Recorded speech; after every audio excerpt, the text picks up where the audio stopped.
नमस्कार दोस्तों। वेदांता सीरीज के आज 20वें सेशन में आप सभी का स्वागत है। हम डॉक्टर विक्रांत सिंह तोमर आप सभी का प्रोजेक्ट सेल्फ इनकॉर्पोरेशन भारत और यूएसए की तरफ से स्वागत करते हैं। इंदौर मैनेजमेंट एसोसिएशन का भी इतनी यात्रा के लिए बहुत धन्यवाद। आज जिस विषय पे हम चर्चा करने वाले हैं वो है ईश्वरा। पिछले 19 सेशंस की इस कड़ियों में हमने अलग अलग विषयों पे बात की और पिछले कुछ समय से तत् त्वम असि विषय के आसपास हमारी चर्चाएं चल रही थी। तत् मीन्स दैट, त्वम मीन्स यू, असि मीन्स हो, वो तुम ही हो, दैट यू आर। सो पहले हमने त्वम पद विचार किया। त्वम means internal you, internal inquiry. Internal inquiry में हमने बात की शरीर त्रय की, हमने जीवात्मा की बात की, हमने दृग दृश्य विवेक की बात की कि जो दृष्टा है और जो दृश्य है दोनों अलग अलग ही होंगे। हमने पंच कोश मॉडल की बात की, हमने अवस्था त्रय की बात की और अंतिम रूप से इंटरनल इंक्वायरी स्वयं के बारे में जब हमने जाना तो हमने पाया कि जीवात्मा परमात्मा, जीवात्मा आत्मा का ही रिफ्लेक्शन है। जब आत्मा शरीर त्रय में रिफ्लेक्ट होती है, जीव में रिफ्लेक्ट होती है, तो उसी आत्मा को जीवात्मा कहते हैं। तो त्वम में हमने जाना कि मैं आत्मा हूं which reflects in a जीवा। आत्मा को हमने पाया सत चित आनंद स्वरूप। सत चित आनंद, existence, consciousness and permanent bliss. स्वरूप, this is what is the original nature of atma. ये हमने पिछले कुछ इंटरनल इंक्वायरीज में हमने बात की। फिर हम गए तत्पद विचार में। तत् दैट की हमने अब चर्चा की। पहले तो हमने खुद की चर्चा की इंटरनल इंक्वायरी, उसके बाद तत्पद विचार, एक्सटर्नल इंक्वायरी। अब हम बाहर की बात करें तो एक्सटर्नल इंक्वायरी में हमने बात की लॉ ऑफ कर्मा, कर्म के सिद्धांत पर। फिर हमने बात की सत्यम पर, सत्य क्या है, एब्सोल्यूट रियलिटी क्या है। फिर हमने बात की सृष्टि और माया क्या है। और आज हम उसी तत्पद विचार पर ईश्वरा की बात करने वाले हैं। सो तत्त्वम असि, इसी सेंटेंस पे हमारी पूरी चर्चा चल रही है। पहले त्वम की बात हुई थी, इंटरनल इंक्वायरी, फिर हम तत्व पे बात कर रहे हैं, एक्सटर्नल इंक्वायरी, और आज उसी में, उसी तत्वाधान में आगे हम ईश्वरा पे बात करेंगे, तत्पद विचार पर। तो पहला प्रश्न स्वाभाविक रूप से उठता है। कुछ लोगों ने वेदांता स्टडी ग्रुप में यह प्रश्न पूछा भी जब हमने माया और सृष्टि पे चर्चा की कि अगर सब कुछ इतनी वैज्ञानिक रूप से बना हुआ है फिर ईश्वर कहां है इस सब में। स्वाभाविक वो प्रश्न भी था। तो सबसे पहले हम ये समझें कौन है ईश्वर। तो इसको समझने के दो तरीके हैं। हम जरा इसको समझना चालू करें। जहां से हम पहले खत्म किया था वहीं से शुरू करेंगे। तो पहला तरीका ईश्वर को समझने का, ब्रह्मन द यूनिवर्सल कॉन्शियसनेस, जिसको हम यूनिवर्सल कॉन्शियसनेस कहते हैं, when expresses through Maya it's creative power, it is called ईश्वरा। जब वो चैतन्यम, ब्रह्मन, यूनिवर्सल कॉन्शियसनेस अपनी क्रिएटिव पावर के माध्यम से एक्सप्रेस होता है, व्यक्त होता है, क्योंकि ब्रह्मन तो अव्यक्त है, जब वो व्यक्त होता है, अभिव्यक्त होता है, तो हम उसी ब्रह्मन को ईश्वरा कहते हैं। जैसे जब आत्मा शरीर त्रय में व्यक्त होती है तब हम उसी आत्मा को जीवात्मा कहते हैं। इसी तरह से जब ब्रह्मन अपनी माया या क्रिएटिव पावर से व्यक्त होता है तो उसी ब्रह्मन को ईश्वरा कहते हैं, व्हेन इट एक्सप्रेसेस इटसेल्फ। इसको समझने के लिए हम आपको अभी 10 सेकंड का समय दे रहे हैं। अभी जो आपने लेटेस्ट कोई सपना देखा हो, आप उस सपने को याद कीजिए, कैसा भी हो। उसमें आपको 4 चीजें सपने में याद करनी है। कौन लोग थे उस सपने में, क्या सिचुएशन थी, किस समय, क्या समय था उस सपने का, और वो सपना खत्म कैसे हुआ। ठीक, कौन लोग थे, क्या सिचुएशन थी, किस समय का वो सपना था। सपना देखने का समय नहीं, किस समय का वो सपना था। 2 साल पुरानी कोई घटना आई, 5 साल, 10 साल, या कोई घटना जो क्रिएटिव इमेजिनेशन हो सकती है, सोचिए उसमें। और वो सपना खत्म कैसे हुआ। लेटेस्ट सपना जो आपने देखा हो, किसी भी प्रकार का सपना। आपके पास 10 सेकंड है, आपका समय शुरू होता है अब।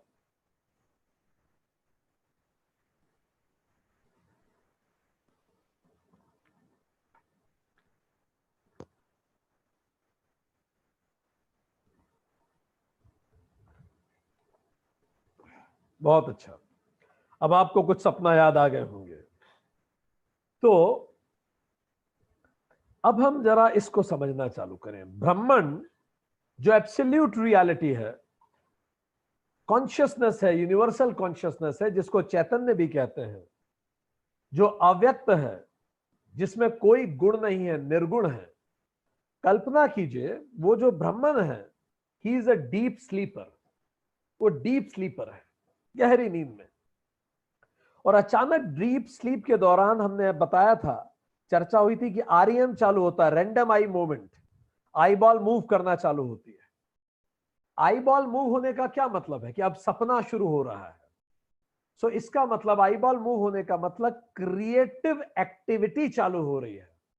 तो जैसे ही डीप स्लीपर की आई बॉल मूव होना चालू होती है तो वही डीप स्लीपर ड्रीमर बन जाता है। व्यक्ति वही है, पर पहले हम उसे डीप स्लीपर बोलते थे क्योंकि वो डीप स्लीप में था। पर अचानक क्रिएटिव एक्टिविटी चालू हुई, आई बॉल मूव होना चालू हुई। इसी क्रिएटिव एक्टिविटी को हम माया कहते हैं।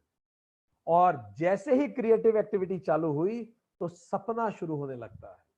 तो उसी व्यक्ति को जो डीप स्लीपर है, अब हम उसे क्या कहेंगे, ड्रीमर, सपने देखने वाला। पहले हम उसे कहते थे सोने वाला, पर अब वो सपने देखने वाला है।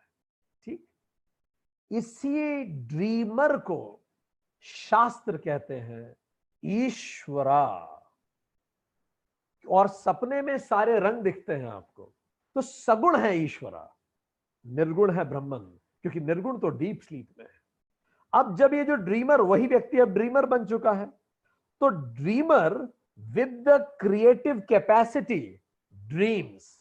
यही ड्रीमर क्रिएटिव कैपेसिटी से ड्रीम देखना शुरू करता है। इसी ड्रीम का नाम है जगत, संसार, सृष्टि, नाम और रूप का जगत। रूप आया, ये ग्लास एक रूप है। पहले तो ये मॉडल आया तो हमें कुछ नाम रखना पड़ेगा, तो रूप आया तो फिर नाम भी आया, नाम रूप जगत। सो डीप स्लीपर ब्रह्मन, क्रिएटिव पावर माया, ड्रीमर ईश्वरा, and the dream itself is the world, दुनिया। तो फिर से हम बात करें, ब्रह्मन डीप स्लीपर अपनी क्रिएटिव एबिलिटी, क्रिएटिव पावर माया के साथ ड्रीमर बनता है, ईश्वर बनता है। और वो ईश्वर अपनी क्रिएटिव एबिलिटी से, माया से ही इस ड्रीम जगत की रचना करता है। सो अगर हम थोड़ा सा लूज रूप से रख के कहें तो Ishwara the dreamer plus Maya the creative capacity equals to Jagat, equals to जगत।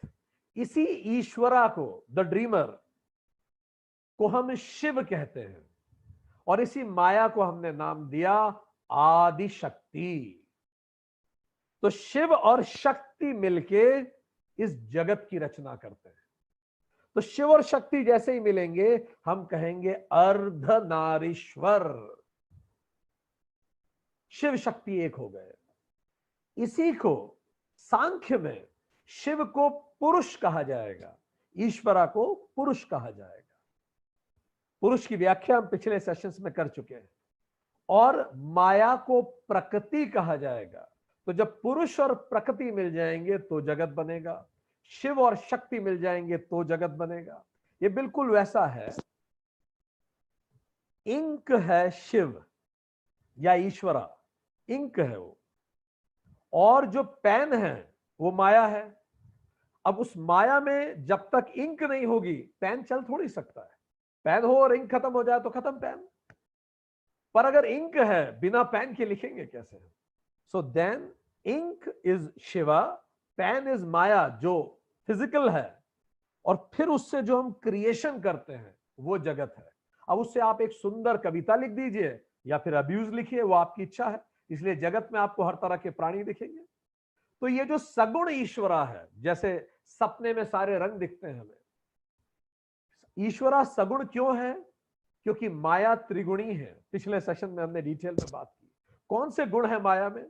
क्योंकि वो जो डीप स्लीपर है ब्रह्मन, वो माया के साथ जब होता है तभी तो ईश्वर होता है। सो इसलिए ईश्वर में भी 3 गुण है, क्योंकि माया में 3 गुण है। तो माया में कौन कौन से गुण है? सत्व, रज और तम। सत्व मीन्स नॉलेज ऑफ क्रिएशन, रज मीन्स एक्टिविटी इन क्रिएशन। पहला तो सत्व है, ज्ञान है उसमें। फिर है एक्टिविटी इन क्रिएशन, क्रिया है उसमें। फिर है तम भी है, तम मतलब एबिलिटी टू स्टॉप क्रिएशन, रोक सकने की, इनर्शिया, फ्रिक्शन, तम ये भी है, जड़ करने की। तो जो सत्व गुण है माया का, तो जब ईश्वरा अपने सत्व गुण से एक्सप्रेस होता है तो उसी ईश्वर का नाम है ब्रह्मा। ध्यान दीजिए, ब्रह्मा और ब्रह्मन अलग अलग हैं। Brahman is neutral, neither male nor female. Brahma is considered as male, a deity, god है वो। तो ब्रह्मा।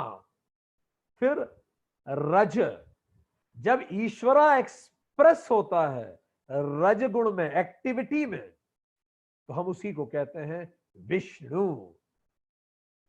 और जब ईश्वरा एक्सप्रेस होता है तम में, रोकने के लिए, इनर्शिया, स्टॉप, तो उसी को हम कहते हैं महेश।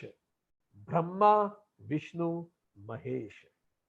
सो ब्रह्मा ज्ञान शक्ति। याद कीजिए माया की 3 शक्तियां हैं, सत्व गुण ही तो ज्ञान शक्ति है। तो ब्रह्मा के पास है ज्ञान शक्ति।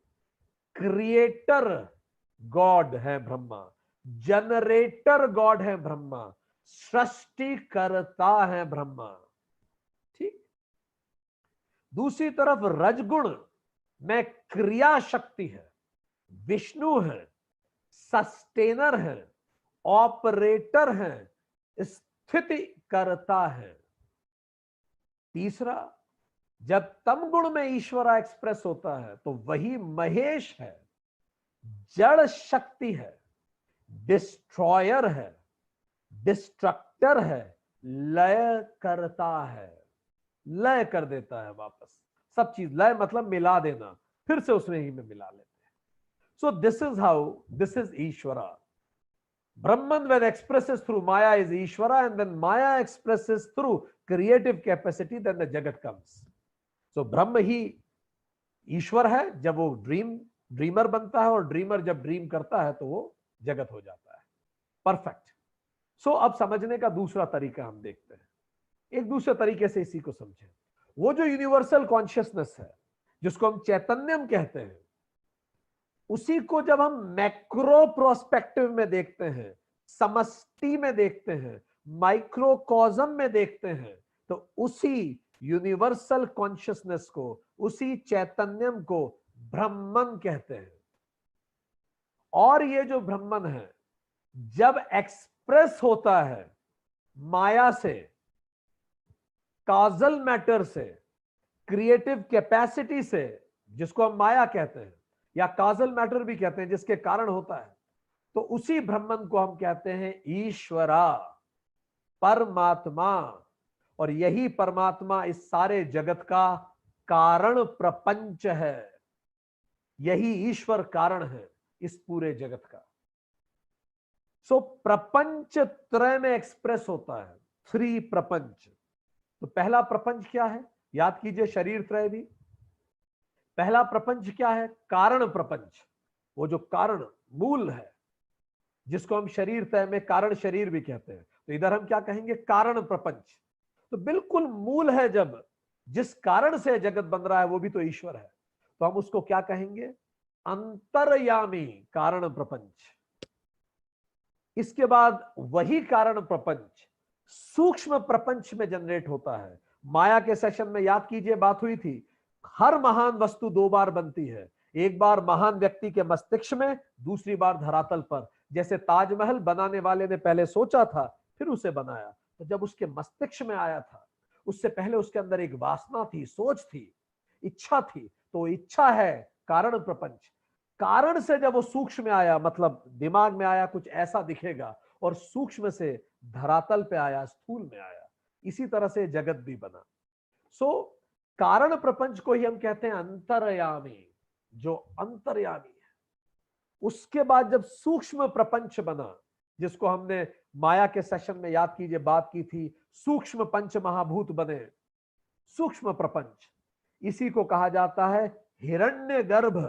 आपने शब्द सुना होगा, द कॉस्मिक एग, जिसमें से सारा ब्रह्मांड बना, उसका नाम रखा गया हिरण्यगर्भ। हिरण्यगर्भ कहा गया इसको, कि जागृत होना चालू हुआ। आप बिग बैंग से भी इसकी तुलना कर सकते हैं, ठीक। देन स्थूल प्रपंच तीसरा, इसी को कहते हैं विराट पुरुष, स्थूल प्रपंच। इसका मतलब जो फिजिकली देखा जा सकता है अपनी आंखों से, ये सेकंड स्टेज ऑफ क्रिएशन थी, माया के सेशन में हमने बात की थी। आंखों से देखने वाले या फिजिकल पंच महाभूत जब बने, इसी को हम कहते हैं विराट पुरुष। इसीलिए भगवान कृष्ण विराट पुरुष का दर्शन गीता के 11वें अध्याय में अर्जुन को देते हैं, विराट पुरुष। यही जब दुर्योधन उनको पकड़ने की कोशिश करता है, तब विराट पुरुष के दर्शन होते हैं। आप देख सकते हैं, स्थूल प्रपंच है वो। सो इसी को हम कहते हैं जगत या ब्रह्मांड, ठीक। अब हम दूसरी तरफ देखें, वही चैतन्यम, वही यूनिवर्सल कॉन्शियसनेस जब व्यक्तिगत रूप में, इंडिविजुअल या माइक्रो प्रोस्पेक्टिव में, व्यष्टि में, माइक्रोकॉज्म में एक्सप्रेस होती है, तो उसी को हम आत्मा कहते हैं। वही है जो ब्रह्मन है मैक्रो में, उसी को हम आत्मा कहते हैं माइक्रो में। सो व्हेन दिस आत्मा एक्सप्रेसेस थ्रू इंडिविजुअल काजल मैटर, जब आत्मा भी अपने आप को माया से एक्सप्रेस करती है, पर इंडिविजुअल यूनिट पे एक्सप्रेस करती है, तब उसी को हम कहते हैं जीवा, जिसको मैक्रो में ईश्वरा कहते हैं। उसी को हम कहते हैं जीवात्मा, जिसको मैक्रो में परमात्मा कहते हैं। उसी को हम कहते हैं कारण शरीर, जिसको मैक्रो में कारण प्रपंच कहते हैं। उसी को हम माइक्रो में कहेंगे शरीर त्रय, जिसको मैक्रो में हमने प्रपंच त्रय कहा था। तो शरीर त्रय में क्या तीन हिस्से थे, पहला तो था कारण शरीर, तो कारण शरीर को कहेंगे प्रज्ञानम, प्रज्ञानम। सूक्ष्म शरीर अंतःकरण जिसको कहते हैं, उसको कहा जाएगा तेजस। और स्थूल शरीर जिसको आप छू सकते हैं, इसी को कहा जाएगा विश्व। तो प्रज्ञानम, तेजस और विश्व, और इसी को कहते हैं जीव या पिंड। तो हमने देखा कि आत्मा और ब्रह्मन एक है, ईश्वर और जीव एक है, परमात्मा जीवात्मा एक है, कारण प्रपंच शरीर प्रपंच एक है। बस अंतर है मैक्रो और माइक्रो लेवल पे उसी एक चीज को डिफाइन करने का, ठीक। सो अभी तक हम क्या समझे इन सारी बातों से? The medium through which the Brahman functions or expresses gives it various name. वो ब्रह्मन जब अलग अलग माध्यम से एक्सप्रेस होता है, तो हम उसको अलग अलग नाम से पुकारते हैं। अगर वो समष्टि में एक्सप्रेस हो रहा है, तो हम उसे परमात्मा कह देते हैं, ईश्वरा कह देते हैं। पर अगर वो व्यष्टि में, इंडिविजुअल में एक्सप्रेस हो रहा है तो हम उसको जीवा कह देते हैं या जीवात्मा कह देते हैं। ठीक, हम ये समझे द सेम आत्मा और चैतन्यम व्हेन एक्सप्रेसेस थ्रू अनात्मा, मैटर या माया, तो इट गेट्स टू नेम्स, जीवात्मा और परमात्मा। हम ये समझे कि जब वही आत्मा या चैतन्यम अनात्मा में एक्सप्रेस होती है, मैटर में एक्सप्रेस होती है वो कॉन्शियसनेस, या माया में एक्सप्रेस होती है, तो उसी को हम जीवात्मा या परमात्मा बोल देते हैं। तो आए हम कैसे खुद पे इसको देखें, I am that atma when I expresses through individual matter या शरीर त्रय, I alone am called as jivatma. मैं आत्मा जब शरीर त्रय से रिफ्लेक्ट होती हूं तो मैं ही जीवात्मा हूं या जीव हूं। फिर हम क्या कह सकते हैं, I am that Brahman when I expresses through total matter, प्रपंच त्रय, तो I alone am called as paramatma. जब मैं ब्रह्मन टोटल मैटर में, जिसको प्रपंच त्रय कहते हैं, उससे एक्सप्रेस होता हूं तो मुझे ही परमात्मा, ईश्वर या जगत कहते हैं। और मैं वो चैतन्य जब एक्सप्रेस होता ही नहीं हूं, किसी भी मीडियम में एक्सप्रेस नहीं होता, तो मुझे ही समष्टि में ब्रह्मन कहते हैं और व्यष्टि में आत्मन कहते हैं। सो कंक्लूजन यह है, ब्रह्मन आत्मन ऐक्यम, ब्रह्म और आत्मा एक है। दूसरा, परमात्मा जीवात्मा ऐक्यम, जीवात्मा और परमात्मा एक है। और तीसरा, ईश्वरा जीवा ऐक्यम, ईश्वर और जीव एक ही है। जिस प्रकार सपने देखने वाला जो डीप स्लीपर है, ड्रीमर है और ड्रीम है, ये तीनों एक ही तो है। ड्रीम कहीं बाहर से तो आया नहीं ना। अब अगला प्रश्न आता है, परमात्मा ने या ईश्वर ने इस जगत को बनाया कैसे? क्योंकि ड्रीमर तो वही है, ब्रह्मन ने नहीं बनाया, ब्रह्मन तो डीप स्लीपर है। ये जो क्रिएटिव, ये जो जगत हम देख पा रहे हैं, इतना क्रिएटिव, इतने 7.5 अरब लोग, इतने रंग वंग के लोग, इतनी अलग अलग रूप हैं, कैसे बनाया? तो एक मोटी सी बात हम समझेंगे। इसको समझने के भी 3 तरीके हैं, 3 टुकड़ों में हम इसको समझेंगे। पहली बात, कोई भी चीज को बनाने के लिए 3 चीजों की आवश्यकता होती है। कुछ भी आपको बनाना हो, आपको कुछ भी बनाना हो, इंडस्ट्री में भी आपको प्रोडक्शन करना है, 3 things are needed. 1, a creator, कोई चाहिए बनाने वाला। Second, that creator should have creative power, उसके पास नॉलेज, नो हाउ तो होना चाहिए ना पूरा। So first the creator, second the creative power, know how कैसे बनाना है, एंड थर्ड द मटेरियल। ये 3 चीजें चाहिए। इनफैक्ट शुरू की 2 चीजें तो एक में ही है, creator with creative power and दूसरा रॉ मटेरियल। जैसे एक पॉटर है, कुम्हार है, वो मटका कैसे बनाता है? तो उसको क्या चाहिए? या वो मटका भी छोड़ दीजिए, उसको एक वो बनाना है, एक छोटी सी एक कप बनाना है उसको, तो एक तो उसे मिट्टी चाहिए, दूसरा वो खुद होना चाहिए, और तीसरा उसे वो कप बनाना आना चाहिए। मान लीजिए वो मिट्टी भी पड़ी हो, व्यक्ति भी उसे बनाना ही नहीं आता, तो कैसे बनाएगा? मान लीजिए मिट्टी भी है पर वो व्यक्ति ही नहीं है, तो मिट्टी अपने आप तो कप नहीं बन जाएगी। तो पॉटर क्ले से पॉट बनाता है विथ हिज क्रिएटिविटी, कुम्हार मिट्टी से मिट्टी का बर्तन बनाता है। तो इसी तरह से पॉटर कौन हो गया इस जगत का? अगर जगत मिट्टी का बर्तन है और वास्तव में बर्तन है, कब टूट जाए क्या पता, तो पॉटर कौन हो गया? निमित्त कारण इसको कहा जाता है। यह शब्द थोड़ा जटिल हो सकता है पर यही संस्कृत टर्मिनोलॉजी है। पॉटर का मतलब निमित्त, हम कहते हैं ना, हम निमित्त मात्र हैं चीजों के, तो ईश्वर निमित्त है, निमित्त कारण।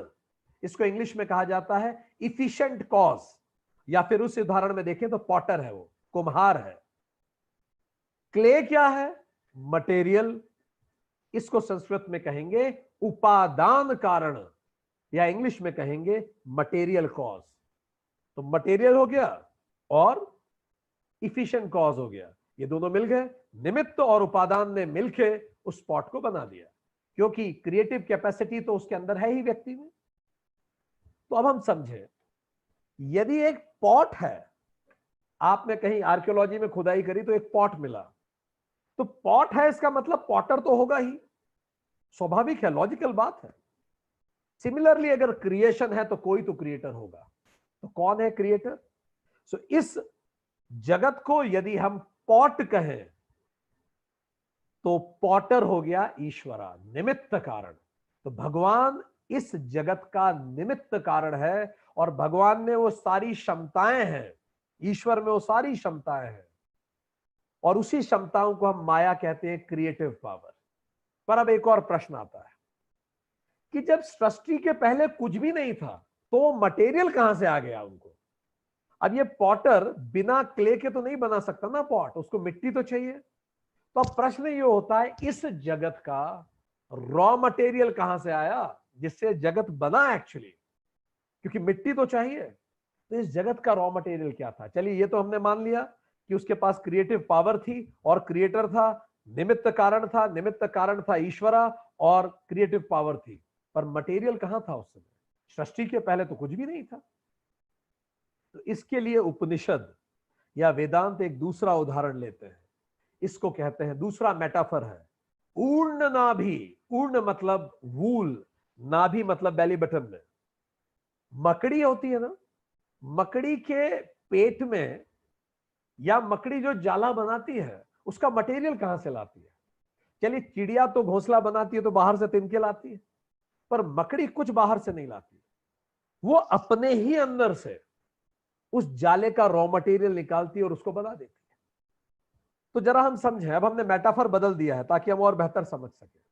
सो मकड़ी क्रिएटर है मकड़ी के जाले का, मकड़ी ही रॉ मटेरियल भी है उस जाले का, और क्रिएशन क्या हो गया? जाला। तो मकड़ी ही बनाने वाली है, मकड़ी ही रॉ मटेरियल है, और जाला मकड़ी ने बना दिया। इसका मतलब मकड़ी ही निमित्त कारण है, मकड़ी ही उपादान या मटेरियल कॉज है, और मकड़ी ने फाइनली जाला बना दिया। तो अब हम ये समझ गए। इसी तरह से हम देखें, ईश्वर इस जगत का निमित्त कारण है, उसने बनाया, ठीक, पर ईश्वर ही उस जगत का मटेरियल कॉज भी है, क्योंकि ये पूरी कायनात उस यूनिवर्सल कॉन्शियसनेस की ही तो अभिव्यक्ति है। हमने माया के सेशन में इसका वैज्ञानिक रूप से समझने का प्रयास किया था, आज हम इसको दार्शनिक रूप से समझ रहे हैं। पिछला सेशन आप देखेंगे तो आपको ये वैज्ञानिक रूप से भी समझ में आएगा कि वही कॉन्शियसनेस तो एक्सप्रेस हो रही है। तो ईश्वर ही इसका मटेरियल कॉज भी है। तो इसका मतलब ईश्वर ने खुद से ही इस जगत को क्रिएट किया। तो इस जगत की हर चीज, ये ग्लास भी उसी यूनिवर्सल कॉन्शियसनेस का एक्सप्रेशन है। जड़ में हो सकता है, जड़ रूप में है, पर इसके अंदर भी वो प्रसुप्त कॉन्शियसनेस है। पर अब इस मेटाफर की भी एक कमी है। देखिए दोस्तों, जब भी हम वेदांत में कोई भी मेटाफर देते हैं, मेटाफर या सिमिली या उदाहरण, हर उदाहरण में कोई ना कोई कमी होगी। जैसा आज ही हमने ग्रुप में लिखा है कि अगर आप किसी को कहेंगे कि तुम चांद सी सुंदर हो, तो यहां हम लोग चांद का केवल एक पहलू ले रहे हैं कि वो सुंदर दिखता है, और बाकी पहलू हम नजरअंदाज कर रहे हैं कि उसमें दाग है, हम ये बात नहीं कर रहे हैं। वो इतना बड़ा है, हम ये बात नहीं कर रहे हैं। उसमें खुद की रोशनी नहीं है, हम ये बात भी नहीं कर रहे हैं। उसमें ग्रेविटी नहीं है, हम ये बात भी नहीं कर रहे हैं। हम केवल एक चांद का पहलू लेके एक विषय को समझने की कोशिश कर रहे हैं। तो कोई भी मेटाफर कभी भी 100% सही नहीं होगा, क्योंकि अगर वो बिल्कुल सही हो जाएगा तो वस्तु बन जाएगा, वो मेटाफर बचेगा ही नहीं। सो पॉटर पॉट के मेटाफर में कमी थी। कमी उसमें क्या थी कि रॉ मटेरियल कहां से आएगा, क्ले कहां से आएगी? तो हमने दूसरा मेटाफर समझाने के लिया कि भाई क्ले जैसे मकड़ी बनाती है, अंदर से आ जाएगी रॉ मटेरियल। पर इस दूसरे मेटाफर में भी एक कमी है। वो कमी क्या है? मकड़ी जाला बना के चली जाती है कहीं और, फिर आती भी नहीं है, कई बार छोड़ ही देती है उस जाले को हमेशा के लिए। तो क्या ईश्वर इस जगत को बना के भूल गया, या भूल सकता है, या जा सकता है? अब जब ये जगत ही ईश्वर है, क्योंकि ईश्वर ने अपने अंदर से ही बनाया है, तो जा कैसे सकता है? इसीलिए अब हमें तीसरे मेटाफर पे शिफ्ट होना पड़ेगा इस बात को समझने के लिए, और ये तीसरा metaphor is called dream metaphor. क्योंकि मकड़ी के मेटाफर की कमी यह है कि मकड़ी और जाल दो अलग अलग चीजें हैं। जाल को आप मकड़ी नहीं कह सकते और मकड़ी को जाल नहीं कह सकते, अलग अलग चीजें। वो दोनों अलग अलग भी अस्तित्व में रह सकते हैं, पर कायनात में ऐसा नहीं हो सकता। इसीलिए अब हम ड्रीम मेटाफर में वापस जाते हैं जहां से हमने शुरू किया था। आप जो ड्रीमर हैं, जो आप सपना देख रहे हैं, ड्रीम का सारा रॉ मटेरियल भी तो आप ही हैं। आपने ड्रीम में अपने चाचा जी को देखा, काका को देखा, एक बड़ी बिल्डिंग देखी, और आप कुत्ता घुमाने लेके जा रहे हैं। तो कुत्ता कौन है उस ड्रीम में? हम ही हैं। वो बिल्डिंग कौन है? हम ही हैं। वो चाचा जी कौन है? हम ही हैं।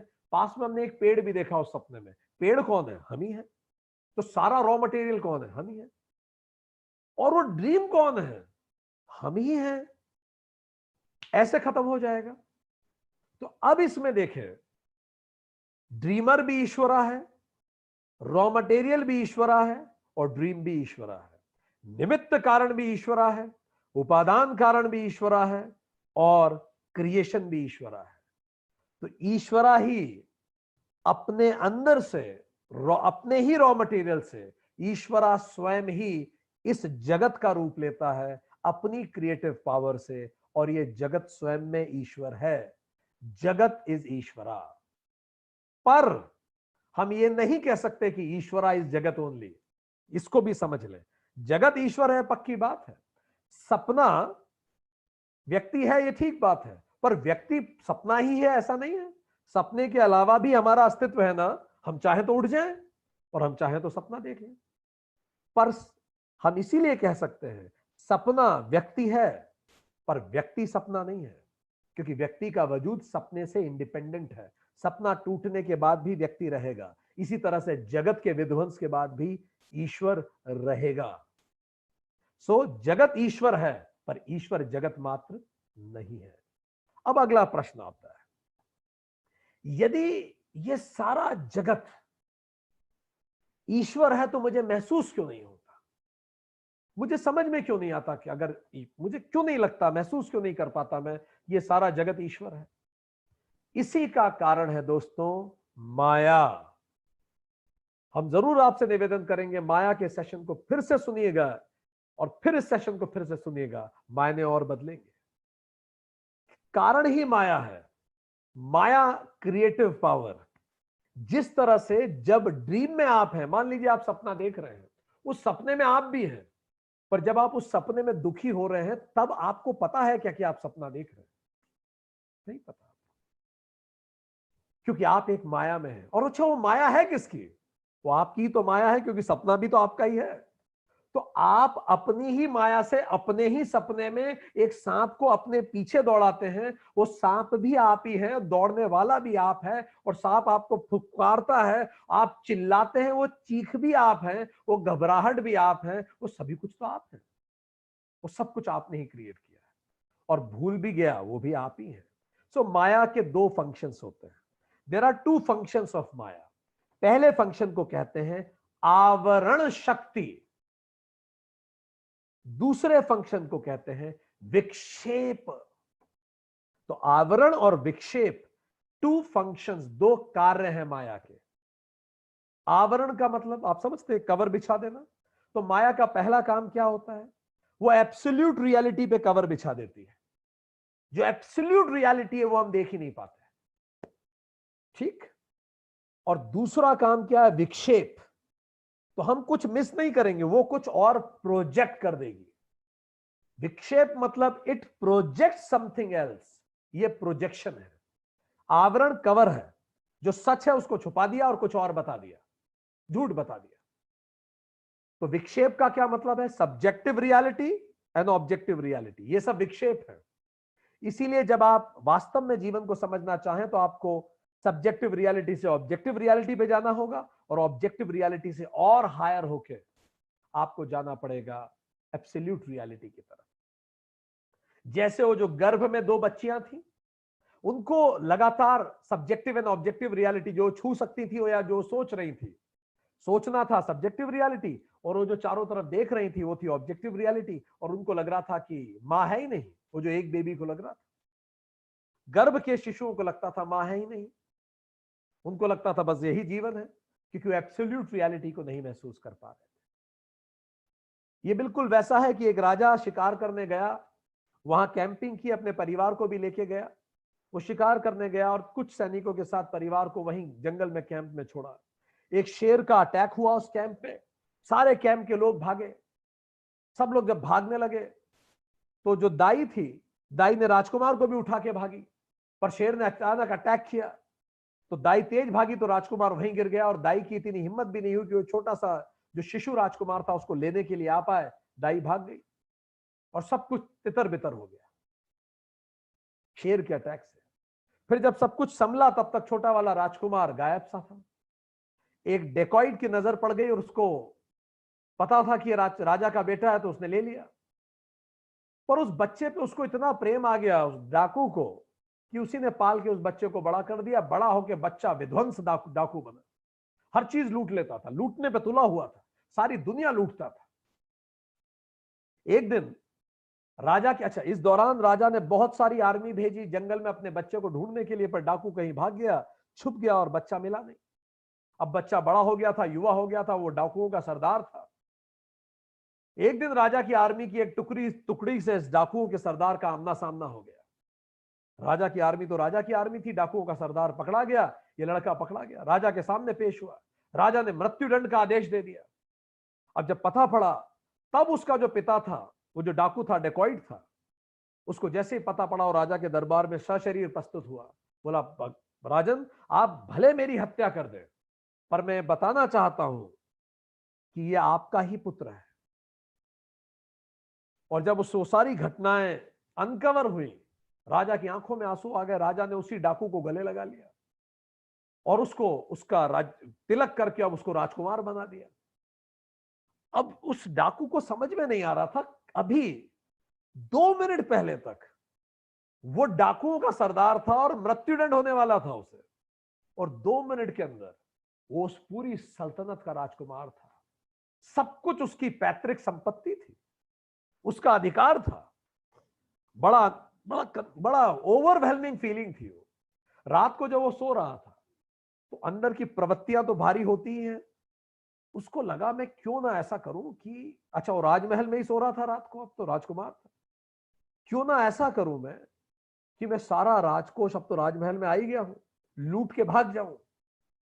पर उसी के अंदर फिर यह आवाज आई, अब जब सब कुछ मेरा ही है तो मैं क्या लूटूं और क्यों लूटूं, ये सब मेरी ही तो संपत्ति है।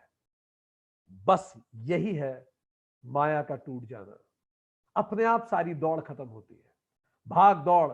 जब तक हम खुद को रॉन्गली आइडेंटिफाई करते हैं, अनित्य से आइडेंटिफाई करते हैं, तो असुरक्षा स्वाभाविक आएगी, क्योंकि ये शरीर खत्म होगा, ये घर टूटेगा, ये बिल्डिंग्स टूटेंगी, रिश्ते धोखे देंगे, व्यापार में लॉस होगा।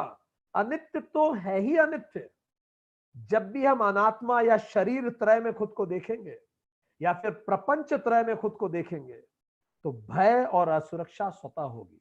और जब व्यक्ति डर जाता है तो मन में कैसे विचार आते हैं, जैसे उस राजकुमार के मन में आ रहे थे, लूट के भाग जाऊं, इसको लूट ली, वो लूट लूं। तो डरा हुआ व्यक्ति, आप देखिए पूरी मानवता डरी हुई है। डरा हुआ व्यक्ति, हम एक दूसरे को कई बार नीचा दिखाना चाहते हैं। क्यों दिखाना चाहते हैं कई लोग नीचा दूसरों को? क्यों कई बार हम किसी दूसरे की आंखों में खुद के लिए डर देख के खुशी आनंदित होते हैं? जो डरा हुआ होता है वही डराना चाहता है, जो इंफीरियर होता है वही दूसरों को इंफीरियर देखना चाहता है। बड़ा व्यक्ति वो नहीं होता जिसके सामने सब छोटा महसूस करे। बड़ा व्यक्ति वो होता है जो हर व्यक्ति को बड़ा महसूस करा सके। क्या होता है, इस भय और असुरक्षा से हम प्रतिकर्म करते हैं, रिएक्शन करते हैं, एक्शन नहीं करते। सोच समझ से, घबराहट में कुछ बोल देंगे, कुछ कर जाएंगे, गलत निर्णय ले लेंगे, कर्म के बंधन में फंस जाएंगे। और फिर एक ऐसा माहौल बनेगा जब प्रवृत्ति निवृत्ति पे भारी पड़ेगी, इंसान भागने दौड़ने लगता है।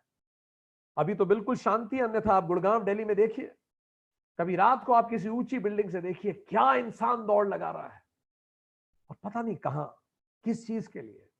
प्रवृत्ति निवृत्ति पे भारी पड़ जाएगी, काम और अर्थ, धर्म और मोक्ष पे भारी पड़ने लगेगी। लोग सन्यास को त्याग देंगे और चिर गृहस्थ में रहेंगे, मरते दम तक घर में दखल देंगे, घर में ही रहेंगे। रज और तम सत पर भारी पड़ जाएंगे, एक्सट्रीम एक्टिविटी हो जाएगी, हर व्यक्ति भागता दौड़ता दिखेगा।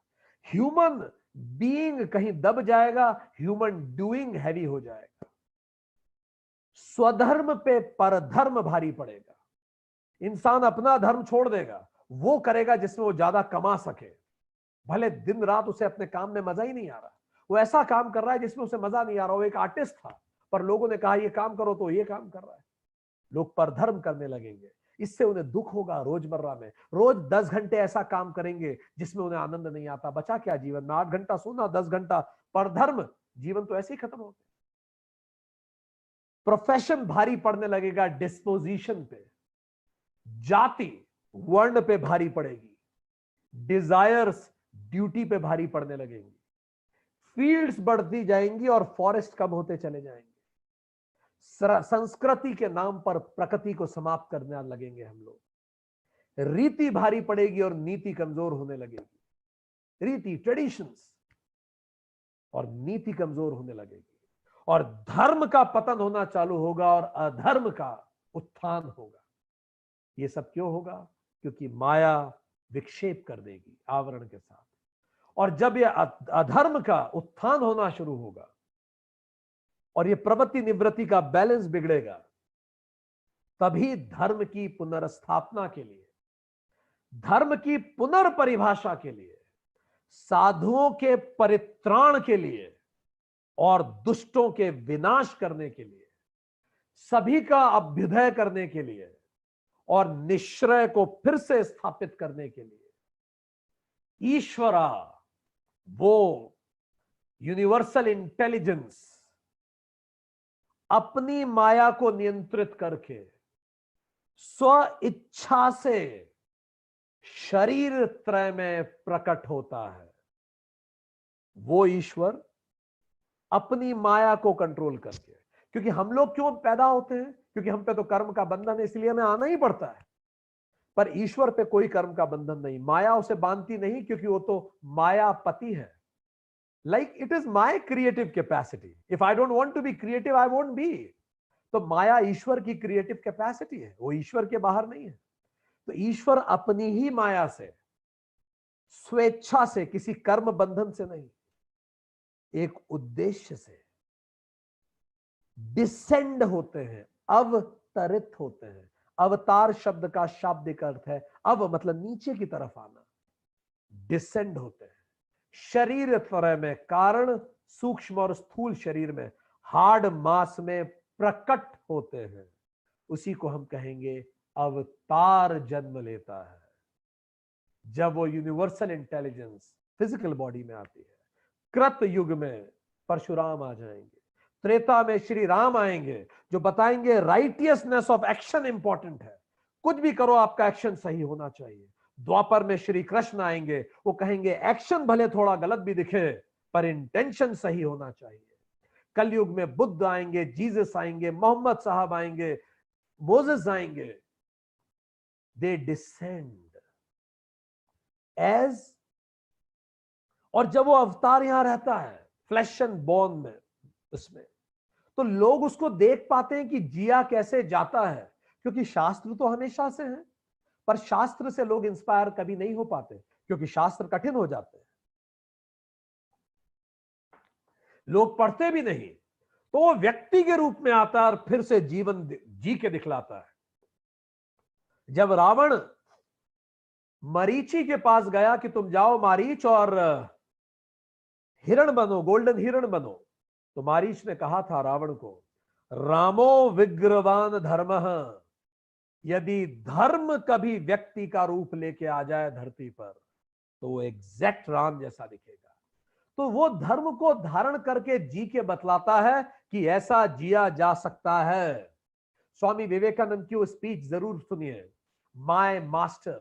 उस स्पीच में स्वामी जी कहते हैं, अपने रामकृष्ण परमहंस को याद करते हुए कहते हैं, whenever in this world of hours, जब भी हमारी दुनिया में ऑन अकाउंट ऑफ ग्रोथ और अकाउंट ऑफ एडेड सर्कमस्टांसेस, या तो ग्रोथ के लिए या किसी भी परिस्थिति के कारण। It requires a new adjustment, और किसी एडजस्टमेंट की जरूरत पड़ती है।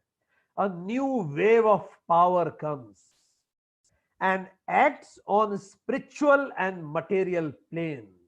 एक शक्तिशाली वेव आती है और आध्यात्मिक और भौतिक जगत पे एक साथ जीवन जीती है। इसी को हम कहते हैं अवतार। और वो जो अवतार आता है, it is a world moving personality.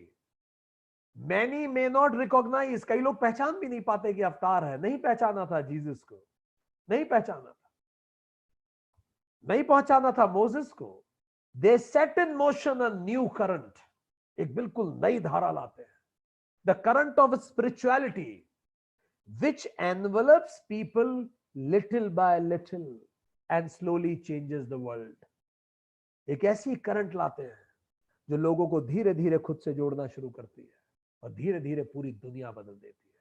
जैसे बुद्ध आए, जैसे महावीर आए, पूरी दुनिया बदल जाती है। और जब ये व्यक्ति जाते हैं इस दुनिया से, तो उनके ज्ञान और उनके व्यक्तित्व की महक हजारों सालों तक गूंजती है। People right before Christ and after Christ. Buddha, Mahavir, आज तक उनके कर्मों, उनके ज्ञान की महक महक रही है। राम कृष्ण, इसीलिए वो डिसेंड होते हैं। इसीलिए दोस्तों कहा जाता है India is ancient but never old. Bharat एंशिएंट है, प्राचीन है, पर बुजुर्ग नहीं है। Every time a spiritual master and soul, divine soul comes. हर कुछ समय में कोई ना कोई स्पिरिचुअल मास्टर भारत में आता ही है। एक डिवाइन सोल आती है और इस देश को फिर से यंग बना देती है। सिविलाइजेशन में फिर से नया फ्रेशनेस आ जाती है। एक ट्रमेंडस एनर्जी फ्लो होती है। एक नए युग का संचार होता है। यूथफुलनेस आती है और लोग फिर से high moral values and spiritual impulses अपने अंदर जागृत करते हैं। आप पूरे हिंदुस्तान का इतिहास उठा के देखिए, आपको हर जगह इस तरह के अवतार दिखेंगे। कुछ तो पूर्ण अवतार हैं जिनकी हमने चर्चाएं करी, पर आपको ऐसे अवतार भी दिखेंगे हु वर डिवाइन सोल्स, पर वो आए। जैसे वैदिक एरा में आप देखें कितने सारे थे। ऋषि अत्रि, अब हम सबके नाम के आगे श्री नहीं लगा पाएंगे, तो हाथ जोड़ के सर्वश्री हम पहले ही कह रहे हैं, सभी को बड़े सम्मान के साथ हम नाम लेना चाहते हैं। अत्रि, वशिष्ठ, कश्यप, विश्वामित्र, गौतम, जमदग्नि, भारद्वाज, अष्टावक्र, उद्दालक, कर्ण, अंगिरस, वामदेव, कपिल, पतंजलि, कणाद, जैमिनी, भृगु, बादरायण, पाराशर, चव्यन, नारद, गर्ग, मरीचि, चारवाक, पाणिनि, आर्यभट्ट, वारामिहिर, ब्रह्मगुप्त, भुंजाल, भास्कराचार्य, लोपा, मुद्रा, घोषा, गार्गी, मैत्रेयी, अपाला, शची, जवाला, कक्षावृति, कात्यायनी, जनक, अगस्त्य, दुर्वासा, वाल्मीकि, वेदव्यास, जितने हम याद कर पाए। शायद इतने ही और होंगे जो हम याद नहीं कर पाए।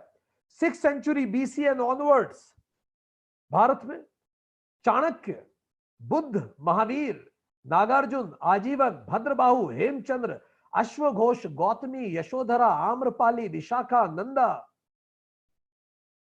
फिर 7th century AD onwards Adi Shankaracharya, Ramanujacharya, Ranganathacharya, Vallabhacharya, Nimbakacharya, Madhavacharya. 15th 16th century and onwards Shri Chaitanya Mahaprabhu, Eknath ji, Ramdas ji, Ramanand ji, Dadu, Nanak, Guru Angad, Guru Ramdas, Guru Amar Das, Guru Arjan Dev, Guru Hargovind, Guru Harirai, Guru Harikrishna, Guru Tegh Bahadur, Guru Govind Singh, Kabir, रैदासा, Ravidas, Haridas ji, Shankar Dev, Nizamuddin Auliya, Syed Mohammad Mehdi, Khwaja Chishti, Sheikh Suhrawardy, Meera, Surdas, Dnyaneshwar, Namdev, Tukaram, Ramdev, Tulsidas. 17th to 19th century and onwards Shri Ramakrishna Paramhans, Swami Vivekananda, Dayanand Saraswati, Swami Shivanand, Swami Chinmayanand, Swami Dayanand, Narayan Guru, Jyotiba Phule, Sai Baba, Osho and अनंत। ये तो कुछ हम याद रख पाए, ऐसे कितने हैं। इसीलिए आपने जरूर सुना होगा, कुछ तो है कि मिट्टी नहीं हस्ती हमारी, सदियों रहा है दौरे जमा दुश्मन हमारा। और ये कुछ है, ये वही जमीन है जिसको अवतारों ने चुना है डिसेंड होने के लिए सबसे ज्यादा संख्या में। क्योंकि ये वो जमीन है जो ऐसी वातावरण क्रिएट कर पाती है। और इसीलिए कई बार विवेकानंद ये कहते हैं, धन्य भाग हमारे कि इस जमीन में हमारा जन्म हुआ, जो वैसे ही आध्यात्मिक धरती है। अगर विश्व का कहा जाता है, विश्व का यदि सहस्त्रार चक्र कहीं है तो कैलाश है। तो अब हम समझें ब्रह्म और ईश्वर में अंतर क्या है। अगला विषय पे जाए। ब्रह्म इज बियॉन्ड माया, वो तो डीप स्लीपर है। ईश्वर इज विथ माया, ड्रीमर है। ब्रह्म निर्गुण है, ईश्वर सगुण है। ब्रह्म यूनिवर्सल कॉन्शियसनेस है, ईश्वर ही तो ब्रह्मा विष्णु महेश है।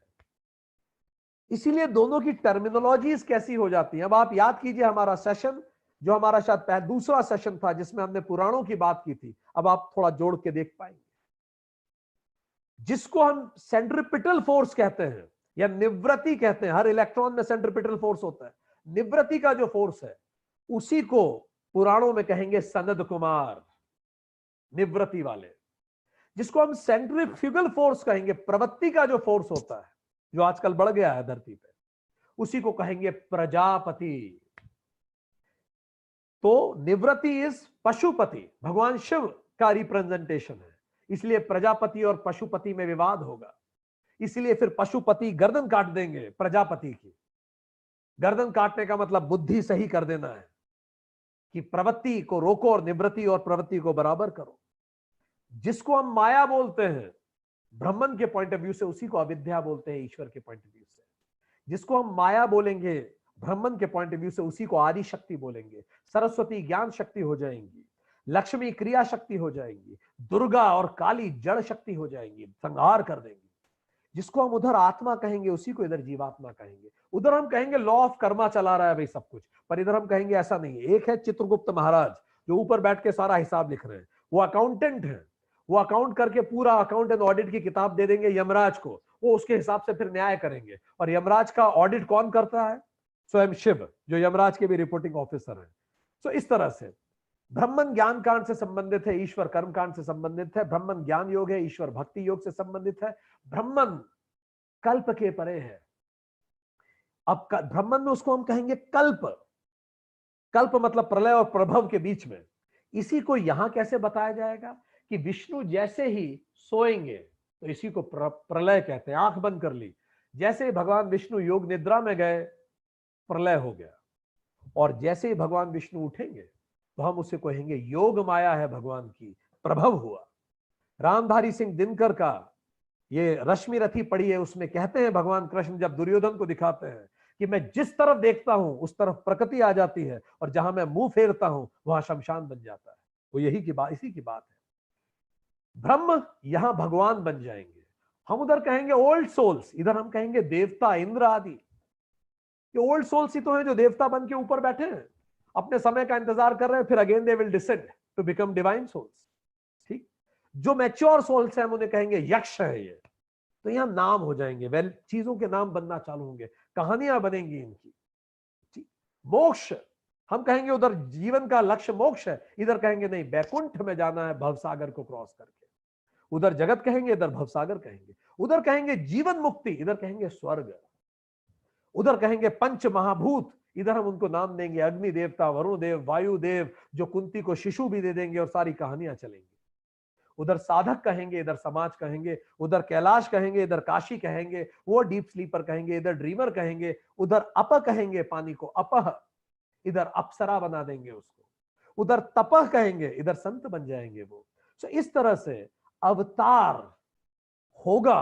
पर अवतार की सबसे खास बात क्या है? ईश्वर जब आता है, सगुण जब आता है, ईश्वर हमेशा डिटैच्ड रहता है।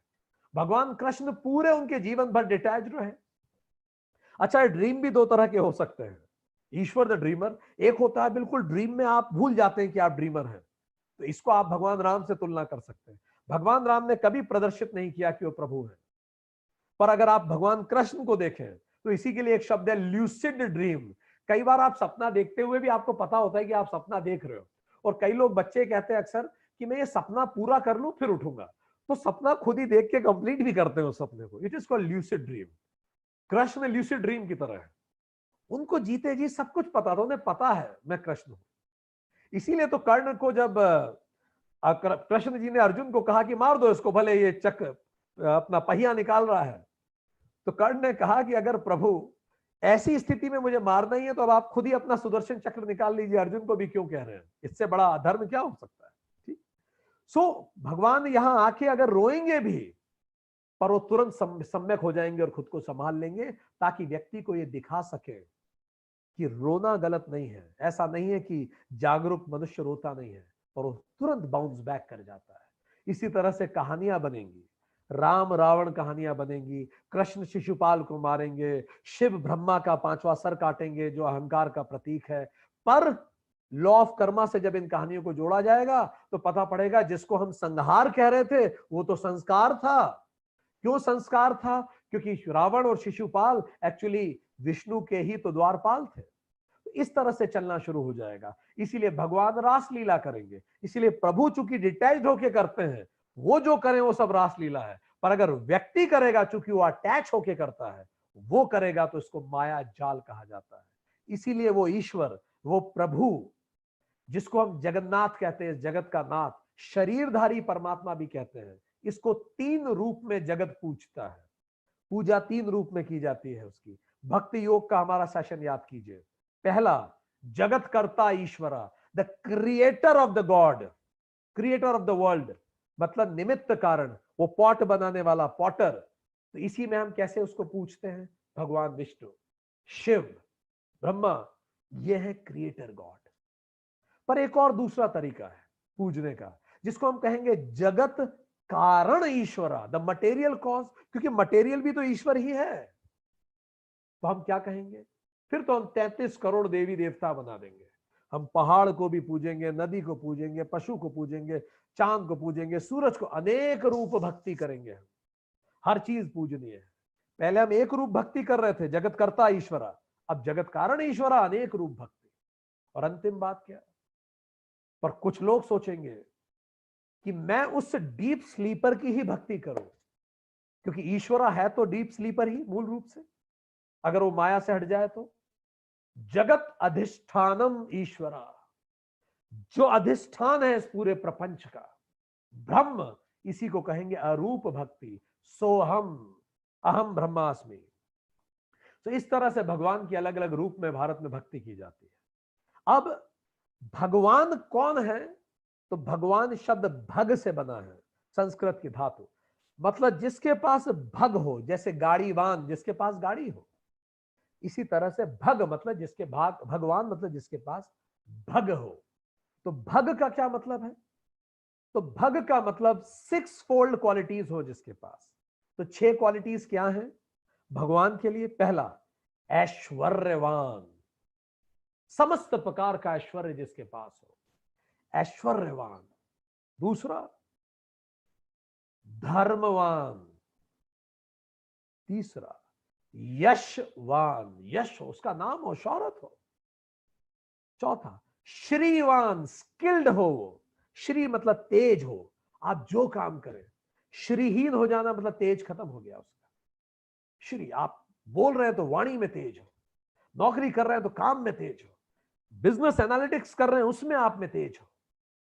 वैराग्यवान, पर इस सब के साथ पूरे ऐश्वर्य के बाद भी वैराग्य। ज्ञानवान और परम ज्ञान हो। तो ये 6 क्वालिटीज, यही तो हर इंसान भी चाहता है ना अपने जीवन में, ऐश्वर्यवान बनना, धर्मवान, यशवान, श्रीवान, वैराग्यवान और ज्ञानवान। पर क्या होता है, हम लोग कितना ही प्रयास कर लें, हम थोड़ा सा बन पाते हैं। तो जो थोड़ा सा भी बन जाए इन 6 क्वालिटीज में, हम उसको क्या कहते हैं? भाग्यवान। और जो पूरा बन जाए हम उसको क्या कहेंगे? भगवान। तो अगर ये थोड़ा सा है तो आप भाग्यवान हैं, और पूरा हो गया तो आप ही भगवान हैं। अहम ब्रह्मास्मि। सो एक आखिरी बात, तो क्या अब भगवान की पूजा ना करें हम? अरे क्यों ना करें? जिसको मैं अद्वैत कहता हूं कि मैं ही ब्रह्म हूं, दो नहीं है एक ही है, उसी को द्वैत के रूप में हम देखते हैं। जगत कर्ता और जगत ईश्वर, जो बनाने वाला है और ईश्वर। हम पत्थर की मूर्तियों में, हम पहाड़ में, हम माहौल, हम चारों तरफ प्रकृति में उसको पूछते हैं। क्यों पूछते हैं? अगर हमें पता भी है ये बात कि वो जो ईश्वर है वास्तव में उसका अंतिम अधिष्ठान तो ये ब्रह्म है, वो तो रूप ही है, तो भी हम प्रेम के लिए उसे पूज सकते हैं। जैसे हम अच्छे से जानते हैं कि आसमान नीला नहीं है, हम फिजिक्स पढ़े हुए हैं, पर फिर भी हम ये गाना गाने में कितना आनंद लेते हैं कि नीले नीले अंबर पर चांद जब छाएगा, मजा आता है। अब आप उसकी बाल की खाल नहीं निकालते ना, अटैच करने में मदद होता है, अपने आप को कनेक्ट करने में मदद होता है। रमन महर्षि से पूछा गया कि whether the Lord is with form और विदाउट फॉर्म, ये जो परमात्मा है ये फॉर्म के साथ है कि विदाउट फॉर्म है। तो रमन महर्षि ने इतना खूबसूरत उत्तर दिया जो इस प्रश्न का सर्वश्रेष्ठ उत्तर है हमारे समझ में। उन्होंने कहा, if you think you are form, यदि तुम्हें लगता है तुम सशरीर हो तो भगवान भी सशरीर है। पर यदि तुम्हें लगता है कि तुम आत्मा हो तो फिर भगवान ब्रह्म है। तो तुम खुद को कैसे देखते हो, वैसे ही तुम परमात्मा को देखोगे। When we project self in God, जब मैं खुद को भगवान में प्रोजेक्ट करता हूं तो मैं सगुण ईश्वर की पूजा करता हूं कि भाई मेरा परिवार है तो भगवान का परिवार होना चाहिए, मेरे बच्चे हैं तो भगवान के बच्चे होने चाहिए, मुझ में आपस में वाद विवाद होते हैं तो भगवान के वाद विवाद होने चाहिए। तो जब मैं खुद को भगवान में प्रोजेक्ट करता हूं तो मैं सशरीर परमात्मा की पूजा करता हूं। पर जब मैं भगवान को खुद में प्रोजेक्ट करता हूं तो मैं निर्गुण ब्रह्म की पूजा करता हूं। अहम ब्रह्मास्मि। स्वामी विवेकानंद अलवर महाराज मंगल सिंह के यहां गए, महाराज ने कहा भी यह मूर्ति पूजा मैं नहीं मानता, गलत है। स्वामी विवेकानंद ने तुरंत उनके दीवान को कहा, वहीं पास में महाराज के पिताजी की तस्वीर लगी थी, कि इस पे थूक दीजिए आप। महाराज रोष में आ गए, दीवान जी हाथ जोड़ के खड़े हो गए, कैसी बात करते हैं, वो महाराज के पिताजी हैं, हमारे महाराज हैं वो। तो स्वामी जी ने बोला, पर है तो फोटो ही, महाराज कहां है, चित्र ही तो है। तब स्वामी जी ने बोला कि वो जो इमेज है आपके पिताजी की, वो आपको आपके पिताजी की याद दिलाती है, और इसीलिए आपको अपने पिताजी को याद करना और सुलभ हो जाता है, ताकि आप एक क्षण भी उनको भूले ना। इसीलिए इमेज आप अपने पास रखते हैं। विराट कोहली ने अपने पूरे हाथ पे टैटू बना रखे हैं। अगर आप विराट कोहली से पूछें टैटू क्यों है, वो कहेंगे हर एक टैटू टैटू की एक कहानी है, वो एक याद है जो मुझे मेरे उन पलों की याद दिलाता है जब मैं कुछ नहीं था, और उन पलों की भी याद दिलाता है जो मेरे सबसे बड़ा अचीवमेंट है। और सबसे ऊपर विराट कोहली ने ओम भी बना रखा है, जो मुझे ये याद दिलाता है कि मैं कितना ही फेमस हो जाऊं, मैं नगण्य हूं। ये मुझे मॉडेस्ट रखता है। इसी कारण दोस्तों, भगवान की परिकल्पना हमें मॉडेस्ट रखती है। हम समर्पण कर पाते हैं, कहीं साष्टांग हो पाते हैं, हम में अहंकार नहीं आता, हर चीज में हम खुद को निमित्त मानते हैं। इस कारण ये बड़ा उपयोग, इसी कारण स्वामी विवेकानंद या इसी कारण आदि शंकराचार्य जैसे अद्वैत के परम ज्ञानी भज गोविंदम लिखते हैं और वो भज गोविंदम गाते हैं। सो दोस्तों, हम एज ए कंक्लूजन इस बात को कह सकते हैं, हम ये समझ सकते हैं कि अगर हम इन तीनों को एक साथ देखें, ब्रह्मन, ईश्वर और इन सब चीजों जगत को, तो हम ये माने कि जब हम आइस को देखते हैं तो एक रूप ईश्वरा है, जब हम पानी को देखते हैं तो ये अनेक रूप ईश्वरा है, और जब हम वेपर को देखते हैं तो ये अद्वैत अरूप ईश्वरा है। तो तीनों केस में हम पूजा तो, प्रार्थना तो, समर्पण तो H2O को ही कर रहे हैं, भले एक रूप में आइस हो या अनेक रूप में पानी हो या अरूप में वेपर हो। इसलिए अल्लाह एक है, ब्रह्मन एक है, एक ही ओमकार है, गॉड एक ही है। वी, जैसे रूमी कहा करते थे, you are not just the drop in the ocean, you are the mighty ocean in the drop. आप समुद्र में, आप एक बूंद में समुद्र नहीं है, आप बूंद में, उस एक बूंद में ही समाया हुआ पूरा समुद्र है। इतनी संभावना है, आप समुद्र में एक बूंद नहीं है, आप बूंद में एक समुद्र है, जैसा रूमी ने कहा। इसीलिए जब हम कहते हैं कि आत्मा सच्चित आनंद है और ब्रह्मन सत्यम ज्ञानम अनंतम है, दोनों का एक ही अर्थ है, ब्रह्मन सत्यम ज्ञानम अनंतम, आत्मा सच्चित आनंद। ब्रह्म और आत्मन एक स्वरूप ही है। तो चलिए दोस्तों, हम एक बार रिवीजन करें हमने क्या बात की आज। तो हमने सेशन की शुरुआत में हमने बात की कि ईश्वरा की स्टडी इज तत्पद विचार। तो कौन है ईश्वरा, इसको समझने के लिए हमने दो तरीके अपनाए। एक, डीप स्लीपर ब्रह्मन है, जैसे ही आरईएम होता है रैंडम आई मूवमेंट, उसी को माया कहते हैं। क्रिएटिव कैपेसिटी से वही ड्रीमर बनता है, ड्रीमर को ही ईश्वरा कहते हैं। ईश्वर जब ड्रीम देखना शुरू करता है उसी को जगत कहते हैं। तो ईश्वर माया के साथ जगत को बनाता है।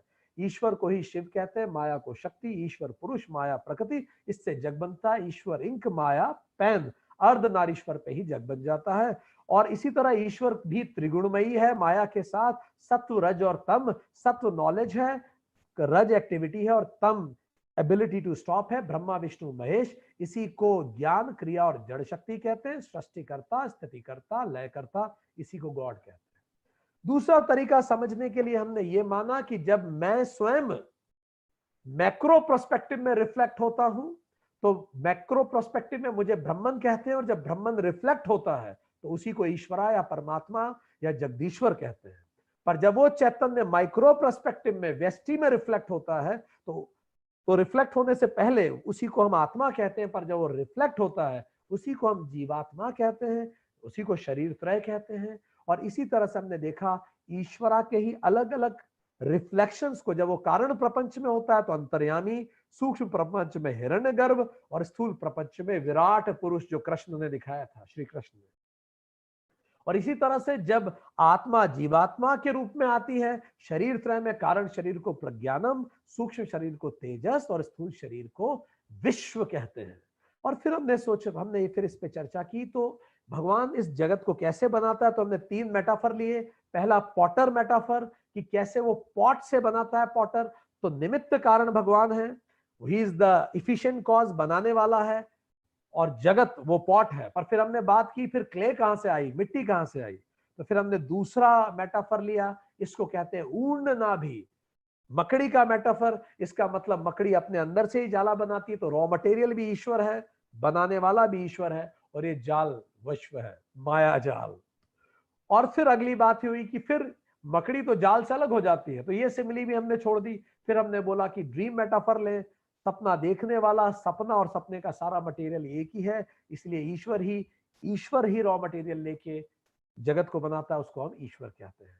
पर हम फिर क्यों नहीं समझ पाते, क्योंकि माया की आवरण और विक्षेप शक्ति होती है, इससे आइडेंटिफिकेशन गलत होता है, इससे अधर्म की वृद्धि होती है, धर्म का नाश होता है। तो धर्म को रीडिफाइन करने के लिए अवतार आते हैं। ईश्वर स्वयं माया को नियंत्रित करके जन्म लेता है शरीर त्रय में, और अलग अलग युगों में आता है। और इसी तरह से हमने करीबन 107 नाम आपको बताए, जो कम समय में हम बता सकते थे जब स्पिरिचुअल मास्टर डिसेंड होते हैं।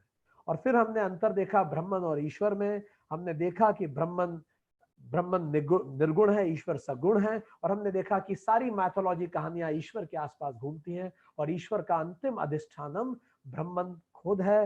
अवतार और व्यक्ति में अंतर यह है, अवतार होते हुए भी डिटैच्ड होता है, और व्यक्ति होते हुए अटैच्ड होता है। हम सब परमात्मा के अंशावतार हैं, पर अगर हम डिटैच हो सके तो पूर्ण अवतार बन सकते हैं। इसीलिए फिर हमने देखा कि जो संहार है वही शायद संस्कार है। तो हम अरूप, एक रूप, अनेक रूप और अरूप भक्ति करते हैं। जब हम उसे जगत करता ईश्वर बोलते हैं तो एक रूप करते हैं, जगत कारण मानते हैं, पूरा मटेरियल वही उसी से सब बना है, तो हम अनेक रूप भक्ति करते हैं। 33 करोड़ देवता बनाते हैं और जगत अधिष्ठानम मान लेता, रूप भक्ति करते हैं ब्रह्म के रूप में। ईश्वर को भगवान कहते हैं, जिसके पास भग होता है। भग 6 फोल्ड क्वालिटीज हैं, और यदि भग थोड़ा हो तो भाग्यवान, पूरा हो तो भगवान। और इसी तरह से तो क्या हम भगवान की पूजा ना करें? हमें जरूर पूजा करनी चाहिए, जिस रूप में आप खुद को कनेक्ट कर सकें। अगर आप खुद को शरीर त्रय से कनेक्ट करते हैं तो निश्चित तौर से भगवान भी प्रपंच प्रेम में हमारे साथ है, जैसे रमन महर्षि ने कहा, जैसे स्वामी विवेकानंद ने कहा कि ये सब इंडिकेटर्स हैं जो उसी परम सत्य की तरफ इशारा करते हैं। ये सब वो टैटूज हैं जो हमें हमेशा याद दिलाते हैं कि हमारा मूल क्या है। ये सब वो आस्था के केंद्र हैं जो हमेशा होने चाहिए। जब भी किसी भी चीज में हम अपनी पूरी श्रद्धा से किसी को प्रेम करते हैं तो उसी को प्राण प्रतिष्ठा कहते हैं। तब भले वो पत्थर ही क्यों ना हो, वो ओजस्वी हो जाता है और वो हमें हमेशा इंस्पायर करता है। तो हमें सत्य का भान है, पर फिर भी उसके साथ उसी सत्य को हम एक रूप में पूजना चाहते हैं। इसीलिए परमात्मा एक ओंकार है। आज इतना ही। Thank you very much.